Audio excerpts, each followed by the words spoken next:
السلام علیکم ورحمۃ اللہ۔ حضرت سیدہ عائشہ صدیقہ رضی اللہ تعالیٰ عنہ کے پاس ایک خاتون آئی، کہنے لگی اماں ایک اچھے اخلاق والی عورت کے اندر کون کون سی خوبیاں پائی جاتی ہیں؟ حضرت سیدہ عائشہ صدیقہ رضی اللہ تعالیٰ عنہ نے فرمایا بیٹی اچھے اخلاق والی عورت کی 10 نشانیاں ہیں۔ جس عورت کے اندر یہ 10 نشانیاں موجود ہوں سمجھ لینا وہ عورت اچھے اخلاق والی ہے، اور جس عورت میں یہ 10 نشانیاں پائی جاتی ہوں یقین کر لینا وہ عورت اسلام کی مقدس شہزادی ہے۔ حضرت مولانا جلال الدین رومی رحمۃ اللہ علیہ نے فرمایا شادی کرنے سے پہلے ایسی عورت کا چناؤ کرو، ایسی عورت کو تلاش کرو جس عورت کے اندر حضرت سیدہ عائشہ صدیقہ رضی اللہ تعالیٰ عنہ کی بتائی گئی 10 نشانیاں موجود ہوں۔ اس خاتون نے پوچھا اے حضرت عائشہ صدیقہ رضی اللہ تعالیٰ عنہ وہ 10 نشانیاں کون کون سی ہیں؟ حضرت سیدہ عائشہ صدیقہ رضی اللہ تعالیٰ عنہ نے فرمایا بیٹی پہلی نشانی اچھی عورت جھگڑا کم سے کم کرے گی، اپنے شوہر سے جھگڑا بالکل ہی کم کرے گی، کیونکہ شوہر کے اوپر ہر وقت چڑھائی کرنے والی عورت، شوہر کو پریشان کرنے والی عورت اللہ تعالیٰ کے غضب کو دعوت دیتی ہے۔ ہر وقت چڑھائی کرنے والی عورت، تلخ لہجہ اپنانے والی عورت اللہ تعالیٰ کے غضب کو دعوت دیتی ہے، اور جب اللہ تعالیٰ کا قہر ٹوٹتا ہے تو پھر روتی ہے، چلاتی ہے، لاوارث ہو جاتی ہے، اس کے رونے کا پھر اسے کوئی فائدہ نہیں ملتا۔ اس لیے اچھی اور باکمال عورت وہ ہے جو اپنے شوہر کے اوپر چڑھائی نہیں کرتی، اپنے شوہر کو پریشان نہیں کرتی۔ فرمایا نمبر 2 ایسی عورت جو اپنے ہاتھ کو ہر وقت کھولے رکھتی ہے، سخاوت کرتی ہے اور صدقہ دینے میں دیر نہیں کرتی۔ اچھی عورت ہے وہ جو اپنے ہاتھ کو ہر وقت کھولے رکھتی ہے۔ دوسری عورتیں آتی ہیں اپنی ضرورتیں پوری کرتی ہیں، اس کا سخاوت والا ہاتھ دوسری ضرورت مند عورتوں کی مدد کرتا ہے، اور وہ صدقہ دینے میں دیر نہیں کرتی، صدقہ بلاؤں کو ٹال دیتا ہے۔ بنی اسرائیل کی ایک خاتون کپڑے دھو رہی تھی، اس کا ایک بچہ کھیل رہا تھا، ایک سائل آیا بھوکا تھا، کہا اللہ کے نام پہ کچھ دے دو۔ اس عورت کے پاس ایک روٹی تھی، اس نے آدھی روٹی سائل کو دے دی، اللہ کے نام پر صدقہ کر دی۔ سائل وہاں سے چلا گیا، تھوڑی دیر بعد ایک بھیڑیا آیا، اس عورت کے بچے کو اٹھا کر دوڑ گیا۔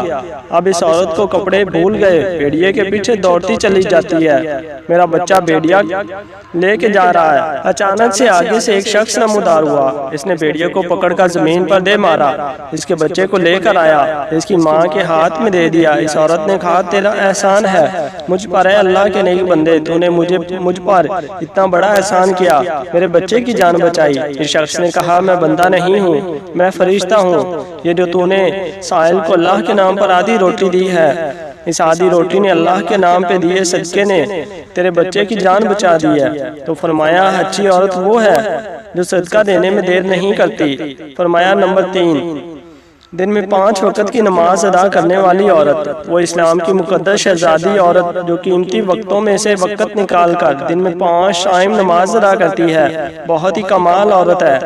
بنی اسرائیل کی ایک عورت تھی، سیدنا موسیٰ علیہ السلام کے پاس آئی، کہنے لگی اے اللہ کے نبی مجھ سے گناہ سرزد ہو گیا تھا، میں نے توبہ کی، آپ دعا کریں اللہ تعالیٰ میری توبہ قبول فرمائے، مجھ سے گناہ ہو گیا تو گناہ سے ڈر کر میں نے اللہ سے پکی توبہ کی۔ حضرت سیدنا موسیٰ علیہ السلام نے پوچھ ہی لیا تو نے آخر کون سا ایسا گناہ کیا؟ اس عورت نے کہا مجھ سے زنا ہو گیا تھا، اس کی وجہ سے میں حاملہ ہو گئی اور میرا ایک بچہ پیدا ہوا، تو اس گناہ کو چھپانے کے لیے میں نے اس بچے کو قتل کر دیا، قتل کر کے اسے مٹی میں دبا دیا تاکہ میرا گناہ چھپ جائے، معاشرے میں میں ذلیل نہ ہو جاؤں، لوگ کیا کہیں گے یہ زناکار عورت ہے، بس اپنے گناہ کو چھپانے کے لیے میں نے بچے کو قتل کر دیا۔ حضرت موسیٰ علیہ السلام نے فرمایا وہ بدبخت عورت یہاں سے چلی جا، کہیں ایسا نہ ہو کہ تیرے گناہ کی وجہ سے آسمان سے کوڑے برسیں اور ہم بھی عذاب میں مبتلا ہو جائیں۔ وہ عورت ٹوٹے دل سے روتی ہوئی وہاں سے چلی گئی۔ اتنے میں حضرت جبرائیل علیہ السلام آئے۔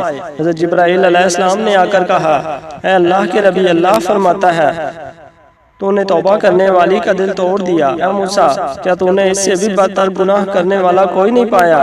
حضرت موسیٰ علیہ السلام نے عرض کی اے جبرائیل کیا اس سے بھی بڑا کوئی گناہ گار ہوگا؟ حضرت جبرائیل علیہ السلام نے فرمایا ہاں، جان بوجھ کر نماز چھوڑنے والا شخص اس سے بھی زیادہ گناہ گار ہے، جان بوجھ کر نماز چھوڑنے والی عورت اس سے بھی زیادہ بدکار ہے۔ خدا را اگر اچھی اسلام کی مقدس شہزادی بننا چاہتی ہو تو پھر نماز کا دامن نہ چھوڑنا، نماز 5 ٹائم ادا کرو، فرمایا نمبر 4، دوسری عورتوں کے عیبوں پر نظر ڈالنے کے بجائے اپنے عیبوں پر نظر ڈالنے والی عورت۔ آج کل کی عورتیں اپنے گریبان میں تو جھانک کے دیکھتی نہیں، دوسری عورتوں کے عیب نکالتی رہتی ہیں، اس کے اندر یہ نقص ہے، اس کے اندر یہ نقص ہے۔ ناظرین، اسلام کی شہزادیوں کو یہ زیب نہیں دیتا۔ تم حضرت انسان ہو، اسلام کے مقدس شہزادے، شہزادیوں والا کام کیا کرو۔ وہاں کی بات سن کر یہاں نکالنا، یہاں کی سن کر وہاں لگانا، پھر دونوں بھائیوں کو آپس میں لڑانا، پھر دونوں کو آپس میں ایک دوسرے سے جدا کر دینا، کیا یہ تجھے زیب دیتا ہے؟ دوسری عورتوں کے عیبوں کو اچھالنا تجھے زیب دیتا ہے؟ نمبر 6، اچھی عورت دوسرے لوگوں کی لغزشوں کی طرف نظر نہیں کرتی۔ نمبر 7، اپنے شوہر کے سامنے شوہر کے ماں باپ کا گلہ نہیں کرے گی، کیونکہ شوہر کے سامنے شوہر کے ماں باپ کا گلہ کرنے والی خاتون بدترین عورت کہلاتی ہے۔ نمبر 8، اچھی عورت ہر وقت شوہر کے سامنے معذرت کرنے کی طلبگار رہتی ہے۔ کوئی اس سے غلط کام ہو جائے، اسے شوہر کی دل آزاری ہو جائے تو فوراً وہ شوہر سے معذرت طلب کرتی ہے۔ حضرت سیدہ عائشہ صدیقہ رضی اللہ تعالیٰ عنہ نے فرمایا، آخری نشانی اچھی عورت کی وہ ہے کہ اچھے وقت میں تو ہر عورت ساتھ دیتی ہے، لیکن اچھی عورت وہ جو شوہر کی غربت میں بھی شوہر کا ساتھ دیتی ہے۔